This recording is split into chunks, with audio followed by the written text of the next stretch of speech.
গ্রামের মানুষ প্রতিবার নির্বাচনে উৎসাহ নিয়ে ভোট দিতে আসে। কিন্তু একদিন গ্রামের নতুন ভোটার আরিফ লক্ষ্য করে ভোটের দিন কিছু অব্যবস্থাপনা চলছে। ভোট কেন্দ্রের প্রবেশপথে ভিড়, কাগজের ঘাটতি, ভুল নাম্বার, আর কোনো কর্মকর্তা নেই। আরিফ বুঝতে পারে প্রশাসনের সঠিক নিয়ন্ত্রণ ছাড়া জনগণের অধিকার সুরক্ষিত থাকে না।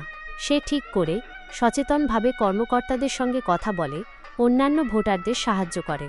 প্রশাসন অবশেষে এসে পরিস্থিতি নিয়ন্ত্রণে আনে। ভোট দেওয়ার জন্য অপেক্ষার লাইন সাজানো হয়, কাগজ ঠিকভাবে বিতরণ করা হয়। ভোট শেষে ফলাফলের ঘরে আসে।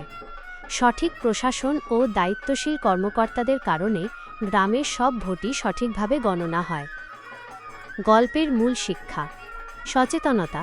আরিফ বুঝতে পারে ভোট শুধু কাগজে দাগ নয়, প্রশাসনের ভূমিকা ছাড়া জনগণের কণ্ঠ কখনো সঠিকভাবে পৌঁছাতে পারে না। সহযোগিতা। সচেতন নাগরিক এবং দায়িত্বশীল প্রশাসন একত্রিত হলে ভোটের সত্যিকারের শক্তি প্রকাশ পায়।